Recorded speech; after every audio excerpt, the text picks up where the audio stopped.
Warren Buffett बोलते हैं कि बेंजामिन ग्राहम से मैंने बहुत कुछ सीखा, लेकिन इनके अलावा एक और इंसान है जिससे मैंने काफी कुछ सीखा था, और वो है फिलिप फिशर। अपने करियर के शुरू में तो वॉरेन बफेट ने बेंजामिन ग्राहम की फिलॉसफी से इन्वेस्ट किया, लेकिन उन्हें रियल ग्रोथ तब मिली जब फिलिप फिशर की फिलॉसफी को भी उन्होंने यूज करना स्टार्ट किया। वॉरेन बफेट ने एक शेयर होल्डर की मीटिंग में कहा था कि मैं फिलिप फिशर के काम से बहुत इंप्रेस हुआ था जब मैंने उनकी 2 बुक्स इन्वेस्टिंग के बारे में पढ़ी थी।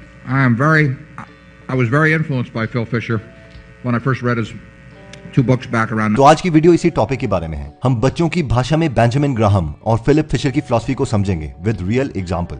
साथ में आपको ये भी बताऊंगा कि हम टेस्ला के 750 रुपीज के शेयर्स फ्री में कैसे ले सकते हैं, इसीलिए इस वीडियो को पूरा देखिएगा। तो आइए सबसे पहले बेंजामिन ग्राहम की फिलॉसफी को समझते हैं। बेंजामिन ग्राहम बोलते हैं कि अगर तुम्हें किसी कंपनी की वैल्यू निकालनी है तो मान लो कि उससे ताला लगने वाला है और उसका बिजनेस बंद होने वाला है, जिसका मतलब है कि कल से वो कंपनी एक भी पैसा नहीं कमाने वाली। तो अब मेरा आपसे सवाल यह है कि अगर ऐसा हुआ कि कंपनी कल से कोई बिजनेस नहीं करने वाली, तो इस मूवमेंट पर कंपनी की वैल्यू क्या होगी? Yes, you guessed it right. जो भी उसके अंदर सामान है उसे बेचना स्टार्ट कर दो। जितने भी उससे पैसे मिलेंगे उसमें से उस कंपनी का जो उधार है वो दे दो। जितने पैसे बचेंगे वही उसकी कीमत है, क्योंकि ये वही अमाउंट है जिसके लिए इन्वेस्टर्स श्योर हैं कि इतना तो कंपनी को बेचने पर मिल ही जाएगा। आइए एक रियल एग्जांपल लेते हैं। ये कंपनी है वर्धमान होल्डिंग्स लिमिटेड, जिसका मेन काम है दूसरी जगह इन्वेस्ट करना, जैसे कि उधार देना या फिर इक्विटी या रियल एस्टेट में इन्वेस्ट करना। अब इस कंपनी की जो मेन कमाई का सोर्स है, यानी जो इसे अर्निंग्स आती हैं, वो उससे आती है उन इन्वेस्टमेंट के डिविडेंड से जिसमें इसने इन्वेस्ट किया है। तो आइए बेंजामिन ग्राहम के मेथड से इस कंपनी को देखते हैं। इस कंपनी की अगर मार्केट कैप हम देखें तो वो है करीबन 976 करोड़ रुपए, यानी पूरी कंपनी आप खरीद सकते हो 976 करोड़ रुपीस में। लेकिन अगर हम इसकी बैलेंस शीट में जाएं तो इसके पास रिजर्व्स ही 2700 करोड़ रुपीस के हैं और बोरोइंग्स यानी उधार 0 है। तो 2700 करोड़ की इन्वेस्टमेंट वाली कंपनी 976 करोड़ रुपीस में मिल रही है। तो ये तो बेंजामिन ग्राहम के अकॉर्डिंग बहुत सस्ते में ट्रेड हो रही है, इसे तो हमें खरीद लेना चाहिए। लेकिन लोग इसके शेयर ज्यादा नहीं खरीद रहे। लेकिन अब सवाल आता है कि ऐसा क्यों? बहुत से लोगों का मानना है कि इंडिया में बेंजामिन ग्राहम के रूल नहीं चलते। इसके 2 मेन रीजन हैं। पहला रीजन तो यह है कि इन्वेस्टर्स को कंपनी की मैनेजमेंट पर ही भरोसा नहीं है। उन्हें पता है कि ये पैसा शेयर होल्डर तक तो पहुंचेगा ही नहीं। रीजन 2 ये है कि इंडिया में ज्यादातर शेयर्स की वैल्यू तभी बढ़ती है अगर कंपनी ग्रो करेगी, और इसीलिए वर्धमान जैसी कंपनी सालों तक अपने एसेट्स की वैल्यू से भी कम पर ट्रेड करती रहती है, लेकिन इसे कोई भी नहीं खरीदता, इसलिए उनका प्राइस भी नहीं बढ़ता। अब बात करते हैं दूसरी फिलॉसफी की, और वो है वॉरेन के दूसरे फेवरेट इन्वेस्टर फिलिप फिशर की। फिलिप फिशर की मेन फिलॉसफी है कि यार ऐसी बकवास कंपनी सस्ते प्राइस पर मत खरीदो जिन्होंने कभी बढ़ना ही नहीं है, बल्कि उन कंपनीज में इन्वेस्ट करो जो ग्रो कर रही है। उन्हें नॉर्मल प्राइस पर खरीद लो और उसके बाद उन्हें बेचने की जरूरत ही नहीं है, क्योंकि ये कंपनीज ग्रो होती रहेंगी और उसके साथ उसका शेयर प्राइस भी बढ़ता ही रहेगा। In short, you will keep making money. अब आप बोलेंगे कि ये फिलॉसफी तो ठीक है, लेकिन इन कंपनीज को हम आइडेंटिफाई कैसे करें? तो ऐसी कंपनीज को आइडेंटिफाई करने के लिए फिलिप फिशर ने 15 पॉइंट्स की चेकलिस्ट दी है, जिनमें से कुछ पॉइंट्स हम डिस्कस करेंगे। इन कंपनीज में सबसे पहला पॉइंट आता है शॉर्ट टर्म और long term range outlook to profit, यानी जो कंपनीज के ओनर्स हैं वो बस शॉर्ट टर्म में ही पैसा कमाना चाहते हैं या फिर इस तरीके से कंपनी चला रहे हैं ताकि लॉन्ग टर्म में भी वो पैसे कमा सके। इसका परफेक्ट एग्जांपल है अमेज़न। ये कस्टमर ऑब्सेस्ड कंपनी है। जेफ बेजोस का शुरू से मानना है कि अगर कस्टमर को तुम खुश रखोगे तो लॉन्ग टर्म में कंपनी प्रॉफिट कमाएगी ही कमाएगी।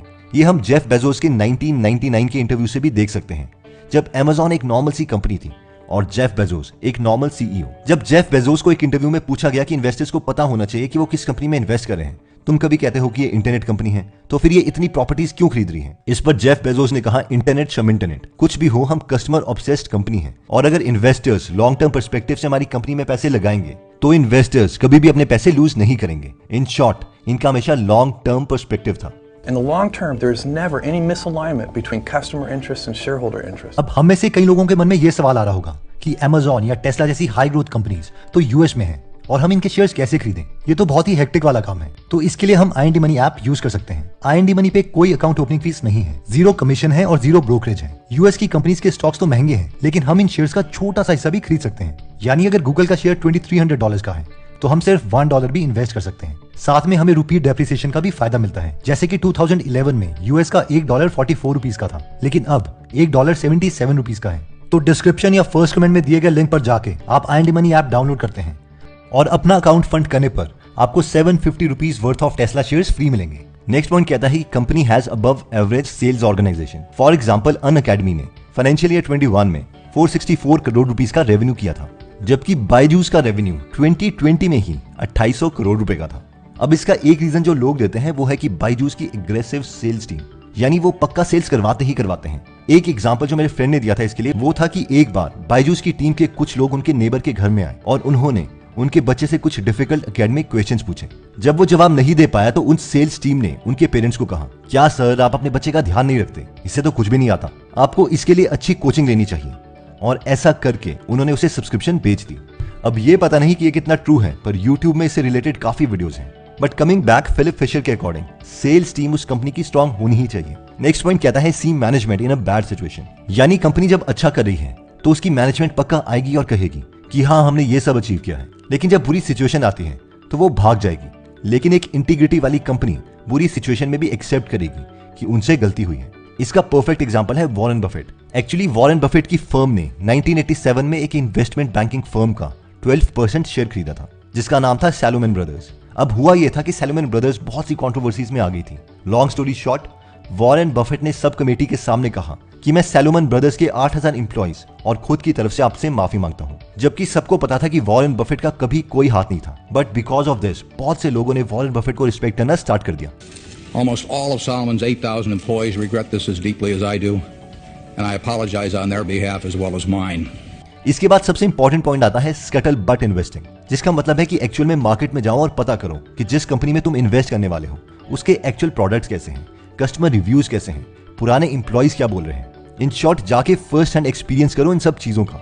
ये तरीका पीटर लिंच का भी स्टाइल था। अगर उन्होंने किसी होटल कंपनी में भी इन्वेस्ट करना होता था तो वो वहां जाके रहते थे और एक्सपीरियंस करते थे कि एज अ कस्टमर उन्हें वो होटल चेन कैसी लग रही है। जहां तक पुराने एम्प्लॉइज की बात है, या तो हम लिंक्डइन में जाके उनसे कंपनी के बारे में पूछ सकते हैं या फिर glassdoor.co.in में जाके देख सकते हैं। जैसे कि एक्सेंचर को उनके एम्प्लॉइज ने 4.1 स्टार की रेटिंग दी है, जबकि इन्फोसिस को 3.3 स्टार्स। तो ये फुल प्रूफ इंडिकेटर तो नहीं है, लेकिन एक स्ट्रॉन्ग इंडिकेटर है। नेक्स्ट पॉइंट कहता है कि प्रोडक्ट और service that a company is providing should be in a sizeable market, यानी जो प्रोडक्ट कंपनी बेच रही है उसकी ओवरऑल इंडस्ट्री भी इंक्रीज होनी चाहिए, वरना एक पॉइंट आने पर कंपनी ग्रो नहीं करेगी। फॉर एग्जांपल आजकल हम सबको पता है कि इलेक्ट्रिक व्हीकल की ओवरऑल मार्केट इंक्रीज हो रही है, इसीलिए इस इंडस्ट्री में जो भी फ्यूचर की विनर कंपनी ढूंढ लेगा जैसे कि टेस्ला, तो वो काफी वेल्थ बना सकता है। ऐसे ही अलग अलग सेक्टर में अच्छी कंपनीज ढूंढने के लिए हम I&D मनी प्लेटफॉर्म यूज कर सकते हैं। नेक्स्ट पॉइंट आता है कि will management continuously develop new products and services, यानी क्या कंपनी के ओनर्स नए प्रोडक्ट्स और सर्विसेज लाते रहेंगे। क्योंकि फिलिप फिशर के अकॉर्डिंग किसी भी कंपनी को काफी देर तक सस्टेन रखने के लिए ये जरूरी है कि नए प्रोडक्ट्स वो कंपनी लॉन्च करते रहे, क्योंकि ये पॉसिबल नहीं है कि सालों तक वो पुराने प्रोडक्ट्स और सर्विसेज के बेसिस पर ही ग्रो करती रहेगी। फॉर एग्जाम्पल धीरूभाई अंबानी की डेथ के बाद जब बिजनेसेस दो भाई में बटे तो अनिल अंबानी ने रिलायंस कम्युनिकेशन नेटवर्क बनाई, जो कि इंडिया को मोबाइल नेटवर्क सर्विस प्रोवाइड करता था। लेकिन आज ये डूब चुका है। इसका रीजन ये है कि 4G के जमाने में हम 2G यूज नहीं करेंगे, इसलिए कंटिन्यूअस इनोवेशन इज नेसेसरी। वहीं पर अगर हम Amazon जैसी कंपनीज की बात करें तो वो कंटिन्यूअसली नए नए प्रोडक्ट्स लॉन्च करती रहती है, जैसे कि AWS, Amazon prime, Amazon Kindle, Amazon Echo etcetera. ये इतने एग्रेसिव है नई इनोवेशंस के लिए कि कभी भी ये कोई भी पैसा अपने पास रखते ही नहीं। ये सारे प्रॉफिट्स नए प्रोडक्ट्स और बिजनेसेस को ग्रो करने में लगाते रहते हैं। वैसे इस रूल का एक ऑपोजिट एग्जांपल भी है और वो है कोका कोला, जो पुराने फॉर्मूले से ही ग्रो किया जा रहा है। तो दोस्तों इस वीडियो में हमने सबसे पहले बेंजामिन ग्राहम की इन्वेस्टमेंट फिलॉसफी देखी और इसमें हमने वर्तमान होल्डिंग्स लिमिटेड का भी एग्जांपल देखा। इसके बाद हमने फिलिप फिशर की फिलॉसफी देखी, जिसमें वो नंबर से ज्यादा बिजनेस की क्वालिटी में ज्यादा फोकस करते हैं। इसमें सबसे पहला पॉइंट जो हमने डिस्कस किया था वो था शॉर्ट टर्म और लॉन्ग टर्म प्रॉफिट, यानी कंपनी के ओनर्स का विजन क्या है, क्या वो आज ही पैसा कमाना चाहती है या फिर बिजनेस को लंबा चलाना चाहती है। नेक्स्ट हमने देखा था कि अबव एवरेज सेल ऑर्गेनाइजेशन, यानी कंपनी की सेल्स टीम बहुत ज्यादा अच्छी होनी चाहिए। इसके बाद हमने देखा था कि मैनेजमेंट को नोटिस करो कि बुरे टाइम में वो क्या कर रही है, क्या वो उतनी ही ट्रांसपेरेंट है जितनी की अच्छे समय में थी। इसके बाद हमने स्कटल बट इन्वेस्टिंग देखी थी कि जाओ और खुद देखो कि एक्चुअल में कस्टमर्स को प्रोडक्ट पसंद आ रहे हैं या नहीं, और एक्स एम्प्लॉइज के रिव्यूज भी देखो। इसके बाद हमने देखा था कि जिस कंपनी में हम इन्वेस्ट कर रहे हैं वो इंडस्ट्री ओवरऑल ग्रो कर रही है या नहीं। ऐसा तो नहीं कि कार के जमाने में हम किसी घोड़ा गाड़ी बनाने वाली कंपनी में इन्वेस्ट कर रहे हैं, जो कि फाइनली डूबनी ही है। एक और रिमाइंडर, आप I&D मनी ऐप को डिस्क्रिप्शन लिंक से भी डाउनलोड कर सकते हैं और अपना US स्टॉक अकाउंट फंड कर सकते हैं। आपको अपना US स्टॉक अकाउंट फंड करने पर टेस्ला के 750 रुपीज के फ्री स्टॉक्स मिलेंगे, जो आप अपने रिवॉर्ड सेक्शन में देख सकते हैं। दोस्तों फिलिप फिशर ने एक बहुत ही इन्वेस्टमेंट बुक लिखी थी, common stocks and uncommon profits. अगर आप इस बुक की समरी या फिर 1100 प्लस बुक्स की समरी हिंदी में सुनना चाहते हैं तो आप गीगल एप्लीकेशन डाउनलोड कर सकते हैं, और जब भी आपके पास फ्री टाइम हो तो इन समरी से आप कुछ सीख सकते हैं। तो अगर आप इस अपॉर्चुनिटी को मिस नहीं करना चाहते तो डिस्क्रिप्शन या फर्स्ट कमेंट में दिए गए लिंक पर जाके आप एप्लीकेशन डाउनलोड कर सकते हैं। दोस्तों ऐसी और वीडियोस देखने के लिए इंस्टा पर हमें फॉलो करें।